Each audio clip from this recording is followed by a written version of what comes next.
Okay, I think we are live and I'm hoping that you can hear me. So if you can't, please let me know. I'm going to be looking to make sure that you can hear me. We've been having some challenges with the sound. Yes, you can hear me. Thank you very much. Fantastic. All righty. So, I'm really glad that we are here right now because I want to take the first sort of 15 minutes of our time together to really anchor and hold some prayers for peace, some ways of working in our own energy fields. It can be so effective for actually radiating peace. You know, it's one of the things I've really noticed when I see people who are really skilled prayers. We could say that. It's not quite accurate. When we think about prayers, we think about sending prayers, don't we?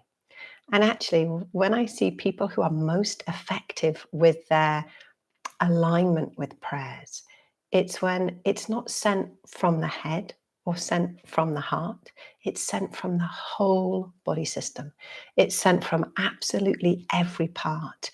So when we think about praying for peace, right now, praying for peace for Ukraine, but we can't pray for Ukrainian peace without understanding that we're actually praying for peace, capital P, peace, full stop, global peace. We're praying for peace in Russia. We're praying for peace in everybody's hearts. Because we can't separate something, can we? We can't say, oh, I'm only going to hold peaceful or prayerful intentions for one group or one country. We need to be able to put it into the level where actually the consciousness, this collective consciousness that we're all a part of, picks up a changed and an activated vibration of peace. And it's not like that cosmos says, aha, this is just for one person or one place. Is going to be much bigger than that. And that's the potential that we have in every single one of our systems to actually move it into that huge field. So that's what I really want to talk about, how we do that. And then I want us to do it together. Because it's a very different thing when we can activate our entire energy field for peace. What happens is that the room you're in suddenly begins to hold a different vibration. The area outside your room holds a different vibration. And if you can think of yourself as one amazing thread in this entire web of connection, then it means that your thread reverberates with the vibration of peace. And that reverberation goes way beyond ourselves, way beyond the room. That goes all the way into the very center of Ukraine, all the way into the very center of all of the hearts, all of the people, places, energies that we're looking to affect with this place of peace. So firstly, I think what's really important to understand is that we can't work for peace unless our own energy system is holding peace. Makes sense, doesn't it? If I'm fearful, I am going to be less effective in reverberating peace throughout that beautiful big web of life. If I'm angry, I'm going to be less effective. And that doesn't mean that we can't pray when we're fearful or angry or any other emotion. But actually, when we take just a few breaths to align ourselves with peace first, it means that we can really embody that peace and then radiate it out. And so the practice that I use for working with peace, for working with healing, for working with balancing that big cosmic web is the 3 steps. First, I'm going to really feel the peace. Then I'm going to embody it or be the peace. And then I'm going to radiate that peace out. And that's what I want us to really share today. Okay. All right. So I hope that feels good. Just checking here in the messages that there's nothing that needs to be clarified. Nope.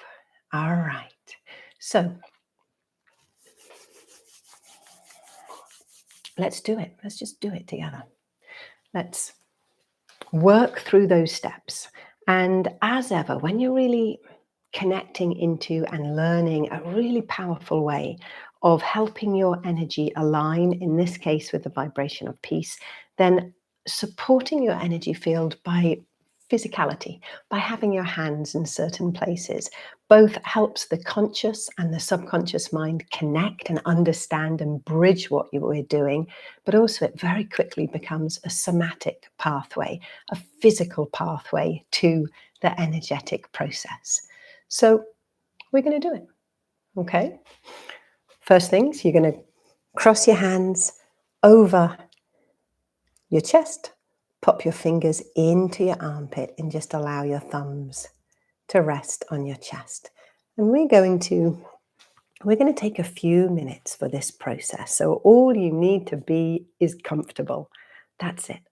Whether you're sitting, standing, lying, walking, whatever you're doing right now, just find your way for comfort.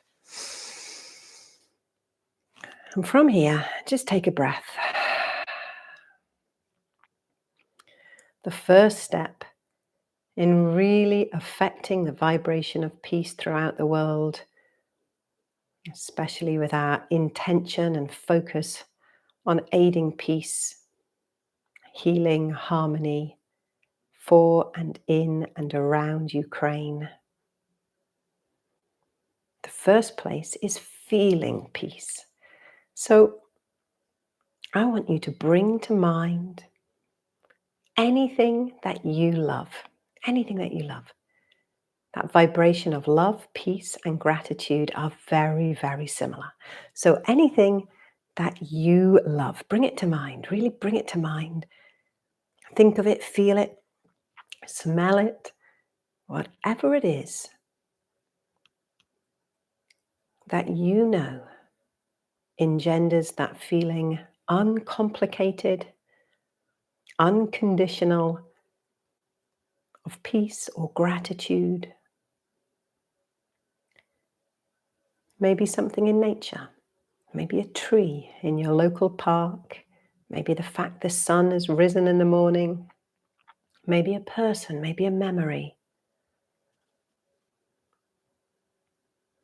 But as you are feeling, thinking, connecting into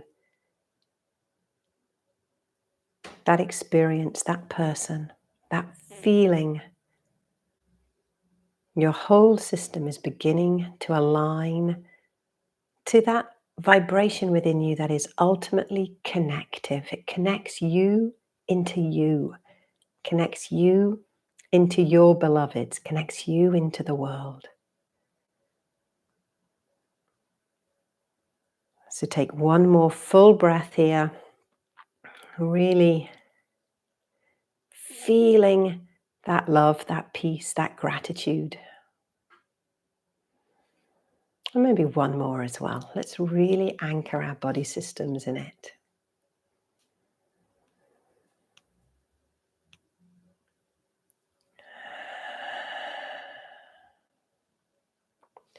Now we're going to change the hand position, so bring them onto the chest itself. And from here, and I'm closing my eyes because for me it's easier for me to really access my inner world, my inner energy through closed eyes. But you do either way. Whatever you feel most comfortable doing is so important. So reconnecting with that feeling, the memory of, the thinking, the experiencing of that peace, of that gratitude.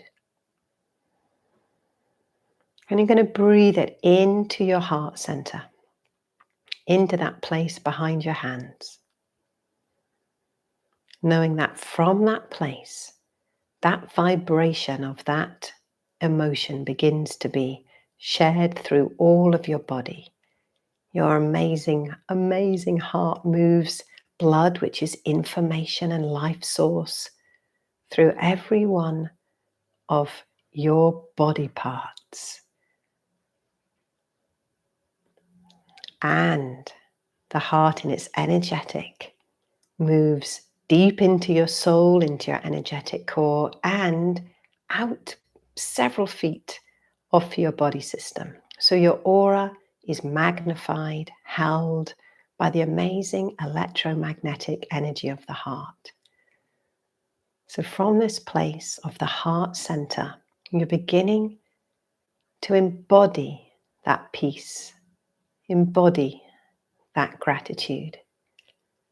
Keep connecting back into the thinking or the feeling of it, and holding your awareness that you're beginning to move it through all of your energy field, just naturally, no effort, no thought.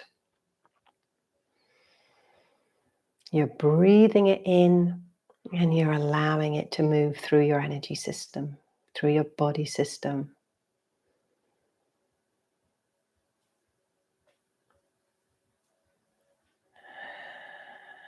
I'm going to be silent for a few breaths as you just keep your awareness on your own peace, your own gratitude, allowing it to fill every part of you.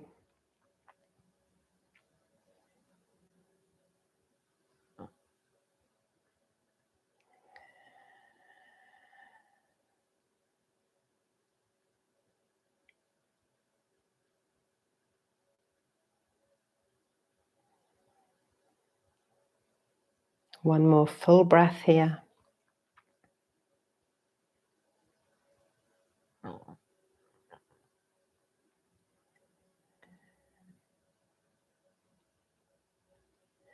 And now for this third part of this peace process, we're going to radiate that peace out. And at this point, you can either just have your arms outstretched, trying to get it so you can see in the camera, or what I think really works well as we're really learning this is to move from the heart out and back to the heart in big figure eights. So all the time, as you're allowing that embodied peace to radiate further, you're recognizing that it also comes back to you. So that prayer of peace moving from your heart center through your entire body system and really radiating out. So you are lighting up your energy field with the vibration of peace.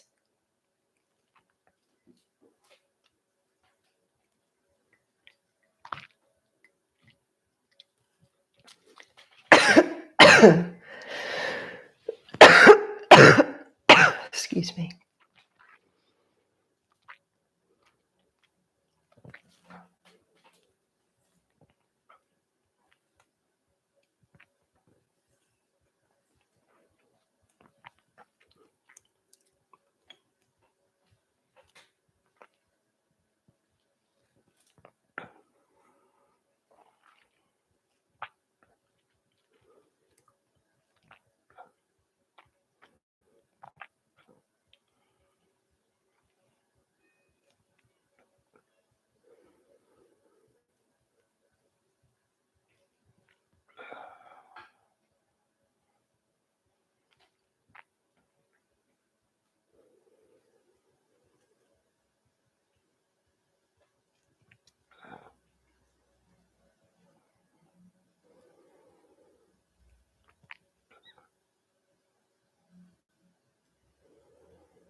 Okay,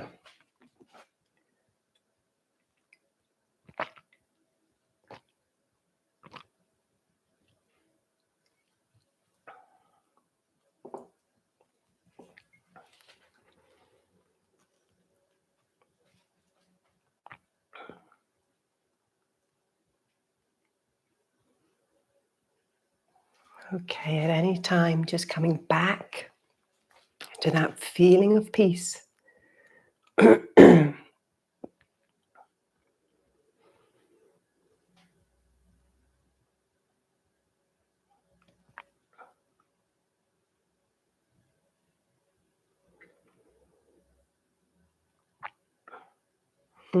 Okay. There's such a big movement in the energy field of all of us working there that, oh.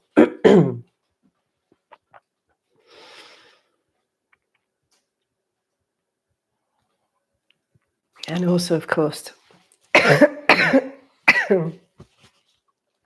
it's tapping into a place that so many people right now are doing that work for peace. I'm sure many of you felt it. There was a moment where our collective field suddenly hit a whole different vibration. And that's the power of doing really beautiful peace work.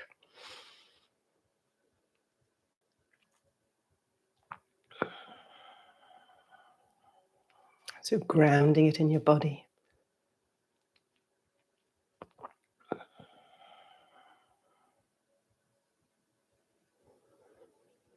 Knowing that peace always begins in your own system.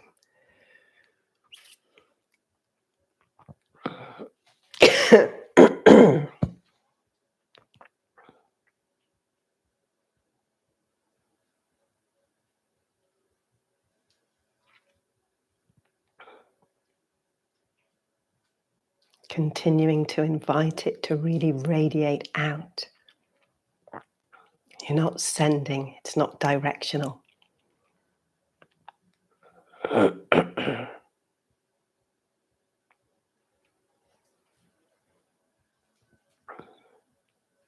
Maybe for you it's easier to stop moving the hands. Maybe those hands just are part of that amazing field emanating from your heart, connecting into that far greater heart, that consciousness, that sentience of peace, that sentience of love. Okay.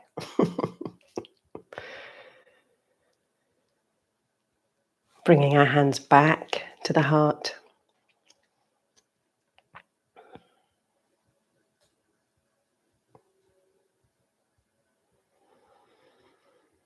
And for a moment, just bow your head slightly. Whenever you do radiating work like that, a lot of energy will move from the back of the head. You have a really, really powerful electrical point there. So a lot spreads from that point.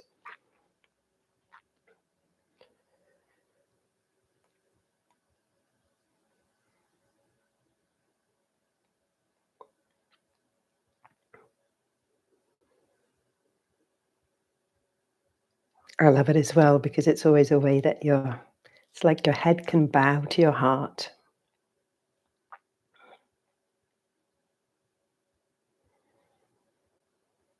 Okay.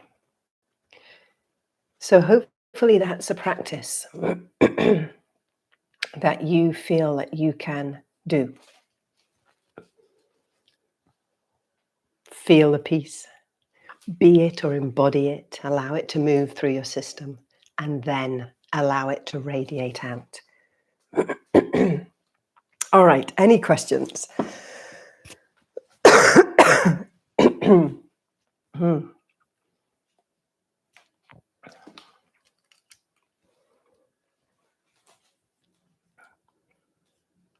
Okay, so you're saying that you really have felt heart space, joy.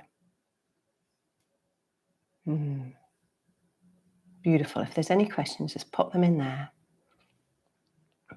Nancy, you've noticed I'm wearing the Ukrainian colors. Yeah, it's really powerful. And I'm sure you're still feeling it in your field now.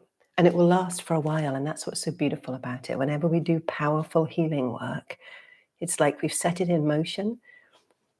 That thread in that web of life reverberates with peace, and it just spreads from there. Okay. Yeah. I'm seeing, Jean, you're asking, should we ground at the end? The whole practice is grounding. Everything about it will ground you down. And that's, again, a big difference. Often we think about sending prayers up or sending prayers from the head, but actually it's a very different place of spreading that out.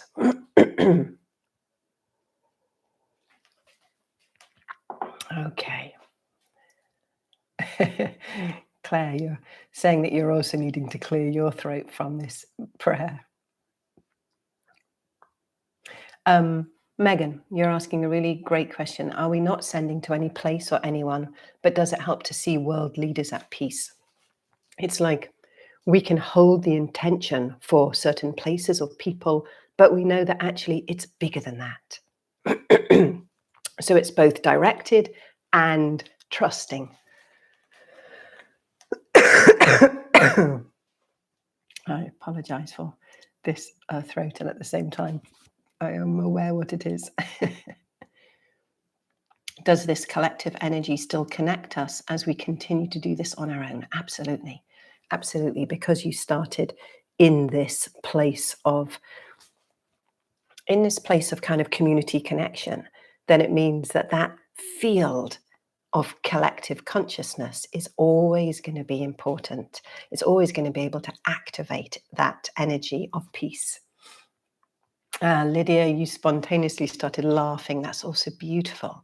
We tend to think of peace as something, or prayers as something that is removed from joy. And of course, joy, love, gratitude, peace, they're all the same vibration, right at the center of healing, right at the center of balance. That's gorgeous. Okay. Katie is saying that you feel really hot. Is it the electrical field working hard? Your heart began to ache as well. So Katie, in that respect, I would say come back. That tends to be, if you get hot, it tends to be because it's almost like you're working too hard. Your body system is having to rise and push. It's easy. Peace is easy. Really, really, it's your most natural way of being. If we cleared away all of the stress, all of the clutter, all of the worry, all of the fears, all of the anxiety, all of the management of daily things, if we cleared that away from the energy field, what is always there is gratitude, peace, love, joy. Those are the natural places. So it's that easy. All we need to do is align with that part of ourselves and invite it to radiate out. So if you felt any strain, dizziness, stress, heat, pain, anything, you're working too hard, come right back. Come back into that first place of feeling that peace or that gratitude, and then embodying or being it, and then simply invite it to move out. And at that point, of course, you can hold Ukraine in your hearts. You can hold the entire cosmos in your heart, knowing that you're part of that as well. Okay. So yeah, there's quite a few of you feeling it in the throat chakra. I'm not surprised. It was a really big move up, a really big leap into that field. All right. And Tina, you're bringing forward something really important. You felt really safe doing that. Is that also peace? Totally, totally. Really love that you bring forward that word of safe. And imagine if right now everybody in Ukraine felt safe. Yeah, powerful, powerful word. All right. And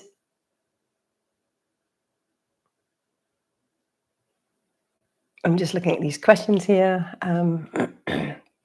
Olivia, you're asking, do we have live meditation every day right now? No, I don't. I'm working in my own way every day. I want to actually talk more about this way of working next Monday at 7 o'clock, I think, on YouTube, but I'll let you know. We're just looking for the place in the diary where we can do that because it feels so important right now. There is such an outpouring of expression. There's such a illustrating of old styles of consciousness and new styles of consciousness. Yeah. So it feels really important. So stay tuned. There will be more. All right. So we're going to do a bit of a switch. So if you are just here for the piecework, then beautiful. Thank you so much for joining in with that. Keep working in that way. You'll get quicker and quicker at being able to align yourself to peace and therefore really activate peace in the world. Because now I'm going to move on to talking about the assemblage point, which was the first intention of this YouTube live. But I'm really grateful to have got to share those techniques and experience that beautiful power of prayer with you. So let's think about the assemblage point. My brain's having to do a quick movement. The assemblage point. Amazing, amazing part of your soul anatomy, yeah? It's the guiding light of your life. And I've been writing a bit about it recently. If you're signed up to my newsletter, you would have seen lots coming out because I'm going to start teaching a class on the assemblage point tomorrow and next Wednesday, so the 2nd and the 9th. And it's such an amazing part of your energy system. And also what's really fascinating right now is that everybody's assemblage point is really, really mobile. The events in Ukraine, the events of Russia have kind of activated this massive question of how we perceive the world. And the assemblage point is all about perception, all about how we perceive our life purpose. You know, there's many, many people who a week ago would not have perceived their life purpose as being possibly a person of peace or a warrior or. And now, in just a week, so much has changed. It's very destabilizing for the entire world. And in that destabilization, there's a chance for us to really assess what is our perception? What do we choose to create as reality? How do we engage in our own soul path, our own soul purpose, so that we can really live the life that we're here to live? So that is what I definitely want to be going on to talk about, and really ask me questions. I have a lot to say about it, but I'd love to have the start points of your questions so I know where to come in.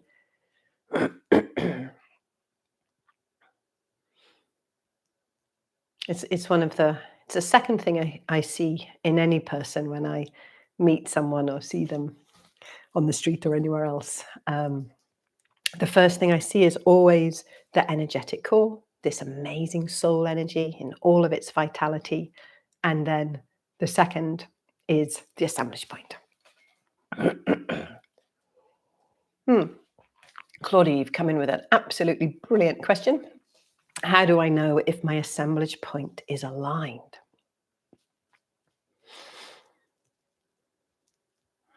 You'll know because you feel mostly magnificent all the time. And I say that with a smile, but I really mean it.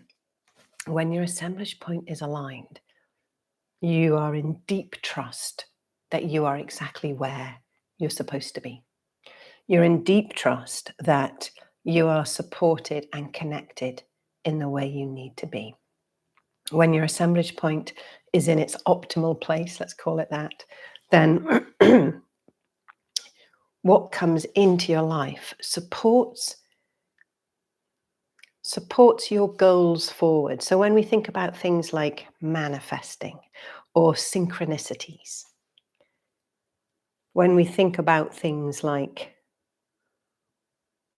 our dreams coming true, and by dreams I mean desires in that really deep part of ourselves, our longings coming into the world, then that's all because our assemblage point is creating that place of being the guiding light of our life, being the guiding light of our soul purpose. So if that's not how you would describe your life right now, then it simply means that there needs to be more support in your system for your assemblage point positioning. Okay? Doesn't mean that everything's wrong or, oh my goodness, my assemblage point is broken. No, not at all. Just means that as far as you feeling you in your fullest, in your biggest, in your most beautiful and humble magnificence. You know, magnificence is a big word, isn't it? I mean it in that way of you illuminating yourself, you illuminating your energy field so that you can be who you really are, be who you are here to be. All right, let's have some look at some of these questions. Okay. Yeah. So lots of great questions. Let me just find what the big themes are. Okay, so asking for more information about kind of the basics of it. So where is the point located? I'm going to show you. We have the sternum. Here's the very top of my sternum. Here's the center, and we would say that the heart chakra is more here.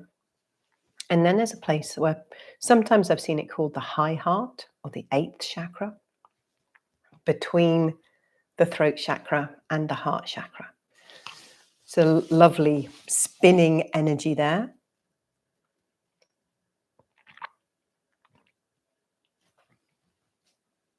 And from that place, there's filaments of light, filaments of energy that come out.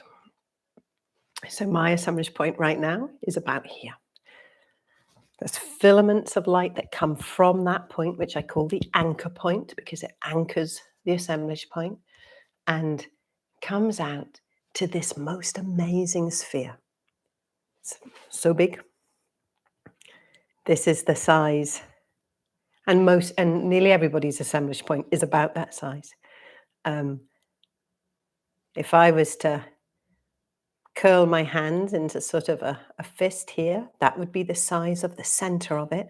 But then it has its own aura, which I always get really excited about that. It's the only part of your energy field that has its own energy field. And that's because in many ways, this energetic core, which carries your soul core, your soul energy, radiates out through all of your body.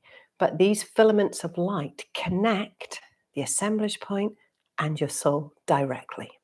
So optimally, in its most healthy position, that assemblage point is going to be somewhere here-ish, yeah? So if I turn side on, it's going to be about this far from the body, and it's going to be anywhere sort of over the chest area. But it's designed to move.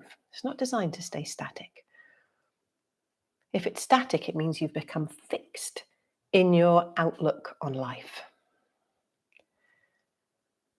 And we all know times that that's been our reality, and we can probably think of some people in our life for whom that is their reality currently. People who are very, very fixed in their outlook. But the assemblage point is designed to check things out. It's designed to meet different places within reality. So we know that in any one situation, if we got 10 different people to describe what they saw or what was going on in that situation, you'd get 10 subtly different stories and maybe 10 very different stories.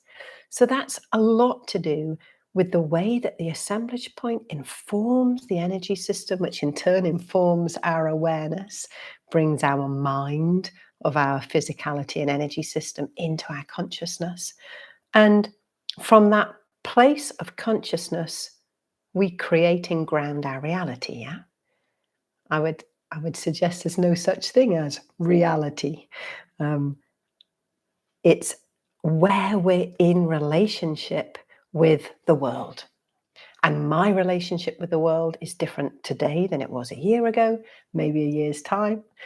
My relationship with my world is different from your relationship with your world. So the assemblage point is designed to move when two people are in conversation, maybe even from very different perspectives on life, and they gradually come to a place of understanding each other. It's really beautiful because at first the assemblage point they'll have started in whatever position they're in, but as the dialogue continues between people, then that assemblage point just starts to flex. It's like almost we know those times in our own brain when we begin to think, oh, that's a really different opinion, and I don't necessarily agree, but I'm understanding where they're coming from. At that point, the assemblage point expands a little. It's like it kind of bobs there, just taking in, different perspective, different reality. Um, when we have times when we feel that the world is against us somehow, we're out of alignment with the world, when we feel like, everything's hard work, is because for whatever reason, whatever experiences we've had, that assemblage point has dropped into a position that isn't in its optimal. You're no longer in alignment there. And so when we're experiencing that time of being out of flow, then actually it's so that we can realign in ourselves, and in doing so, the assemblage point shifts for us. So it really is our window into how we see the world, what we believe the world is. Is it safe? Is it dangerous? You could have two different people in very, very similar situations, and their outlook on life might be totally different. That will all show up in the assemblage point. When people have been working with chronic ill health for a while, very likely that the assemblage point is not in its optimum position. When you have to manage everything about your life, the assemblage point rarely is in its place. It's designed to be creative, yeah? It's designed to be interactive and connective. That's when our world gets very small and we get rigid within it, then the assemblage point will move accordingly. All right, so hopefully, let me see, has that answered some of those great questions? Anna, you're asking, how large can it become and how far away from the body can it move?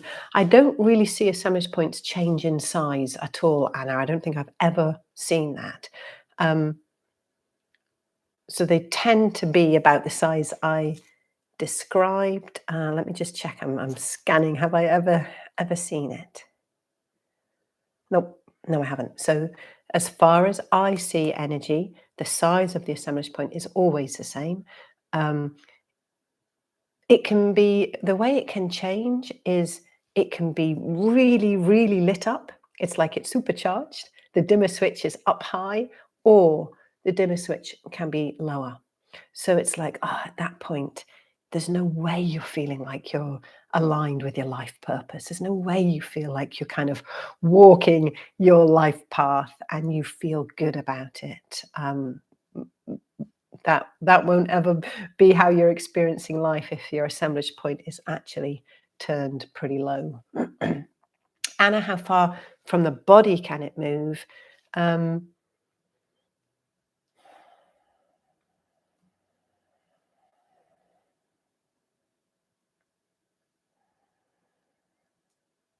Not far. Not far. So I showed you where it sort of sits, about here-ish. And usually it will stay within that. I've seen when people are really skilled astral travelers, I've seen the assemblage point really move then, but not like it still stays attached to the body. Yeah, it is a physical structure, but it can stretch when somebody's working soul energy is very far away from the physical house of their soul. Um, and I've also seen it move close to death when people are really, the body system is really preparing to die. The assemblage point can really begin to move away from the body because, again, large parts of your soul energy are actually beginning to transition out of the physical. And so you can think of the assemblage point as this sort of bridge between where you house your physical soul and where it may else be. Yeah, I hope that makes sense. All right. Some of you are saying that you think you're becoming aware of it as you speak. Absolutely. I'm so glad you brought that up because it's a point of huge consciousness, huge consciousness. And I'm not saying that's consciousness outside of our own, but it's such a tangible point. We follow it. We are guided by it. It informs so much of what we do, say, think, feel, that when we begin to be aware of it, I think it's true of any of our energy systems, when we're aware of them, we're suddenly like, oh yeah, I kind of know what she's talking about. I have a feeling about it. Or yeah, I used to doodle that system or whatever it is for you. So absolutely. Can you influence depression by working with the assemblage point? Absolutely.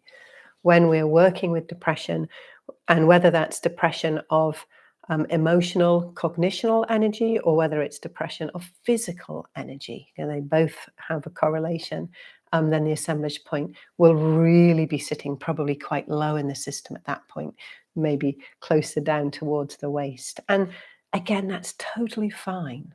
If in a way it's gone down there, to check things out, to restore, to give you time to really come inside and do the work that's needed. But that's not where we need it to stay.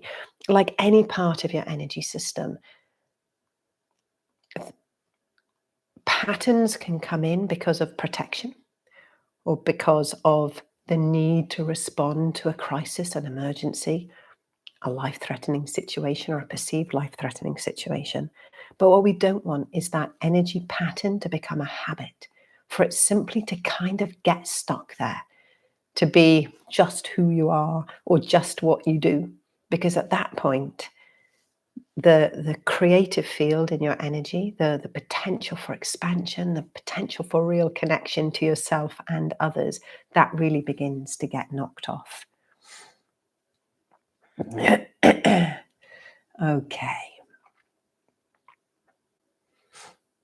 Okay, Rachel. So if I'm on a busy tube, for example, can someone be standing in my assemblage point? How do you keep it clear and bright if it gets in someone else's physical or aura space? No, and no, and no. It's like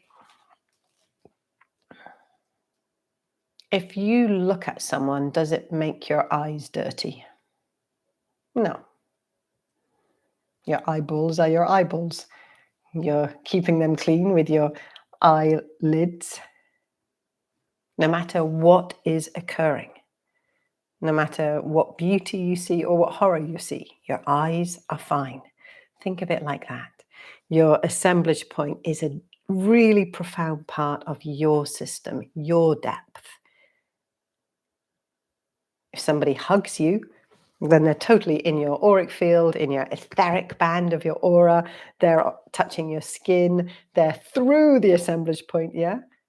But that doesn't affect it in any way other than if you love that person, it will light up your assemblage point more. So no, you don't have to be worried at all. This nearly all of our energy system, with the exception of our aura potentially, but even that, care for our energy comes from inside, not outside. Everything that we have the responsibility of caring for. And that care comes from a deep understanding of it for a start, which is where makes me love my work, an understanding of it, but then of a way that you can work internally to actually help shift imbalances, clear things that you're picking up in your energy field. And I know right now, I mean, it's such a massive issue for so many problem. This increase in empaths, yeah, those of us who are really highly sensitive to all of the energies around us. But the way that we work with that is to really connect into the strength of the energetic core, the strength of the cellular electromagnetic system, and to radiate that out through the auric field. Your aura begins and ends with your cellular energy. So if we begin to really think about it, that it's not protecting against, it's ensuring our field stays strong from inside. All right. Whew. Sarah, how do computers affect the assemblage point? Almost not at all. They're not affected by electromagnetic energy in the same way that the aura is or the heart is. Yeah, I'm delighted these questions are coming up because it helps me understand how you're thinking about the assemblage point and where the curiosity is around it.